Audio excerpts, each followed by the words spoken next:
Howdy, and welcome to another That Movie Show review. On today's show, I am going to be reviewing Captain America: The First Avenger, so don't go anywhere.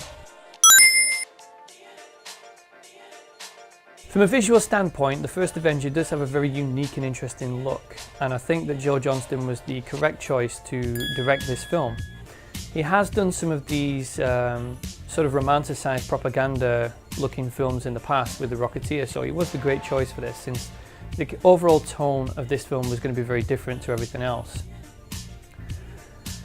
That being said, I think the way they colour corrected the film perfectly reflected that romantic propaganda period, and also gave it a very nice, interesting look. The costumes were also incredibly well designed and perfectly suited both the time period, the tone of the film, and the character that it was representing as well.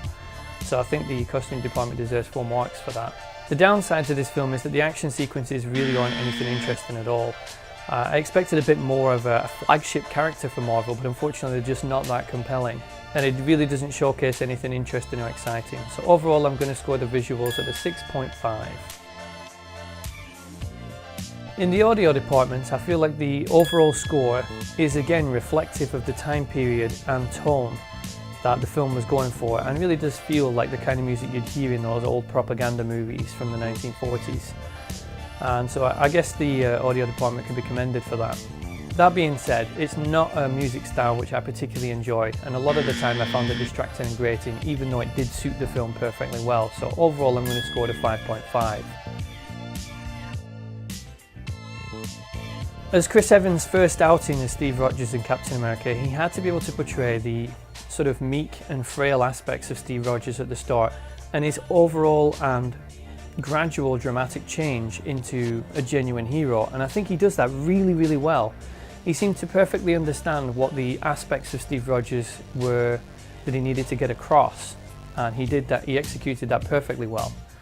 I was pretty skeptical of his casting originally, but I have zero qualms about it now. He is the perfect choice to play Steve Rogers, and it's really hard to imagine anybody else performing in that role now. I think Haley Atwell does a great job with the character of Peggy Carter and creates a performance which is both strong and powerful from a feminist perspective, but without pushing it too far and stepping into the cheesy, stereotypical girl power poster girl type. I think Sebastian Stan's performance as Bucky is something that's very interesting, because from this point on, after this movie, we never see this version of Bucky ever again. So to see how the character began and how Sebastian Stan gives a very genuine performance throughout this film is really interesting, and I kind of like him. I think he was a good choice. Hugo Weaving was perfectly cast as the Red Skull. I really enjoyed his performance, and I felt like he put full effort into this role. He really worked really hard on his Austrian accent. I found it very convincing. I don't know about how Austrians felt about it, but to me it was a very convincing accent. In addition to that, he seemed to understand what the Red Skull role was about and really portrayed the key aspects of his character really well. So again, I think that was top marks for that performance.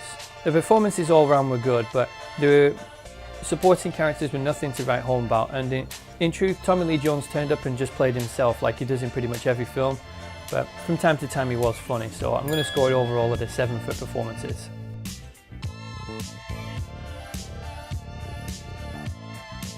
The writing for this film was really important, since it was super important to get Steve Rogers' character writing correct.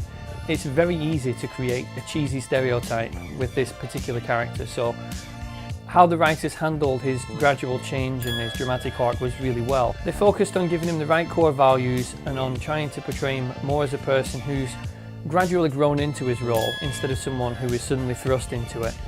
Which is something that could have been really easy. It could have been simple to transform him to Captain America and have him turn into some ridiculous Rambo type and have him rampage through the film, but they largely avoided doing that. The plot isn't all that exciting and is basically just a MacGuffin-driven plot, which is really there just to further grow and evolve the Steve Rogers character into the character that he needed to be ready for the Avengers movie.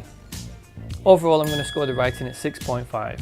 At 64%, it isn't the strongest entry into the MCU, but I really feel like this was a film that if you're a Captain America fan, you needed to watch, because this was the first time that I felt like they nailed his character, and they sold me on his character for the rest of every movie as a result of how well they portrayed him in this. Well, that's it for this episode. I hope you've enjoyed the review, and if you liked it, then give me a thumbs up. If you didn't, give me a thumbs down and let me know what it is that you didn't like.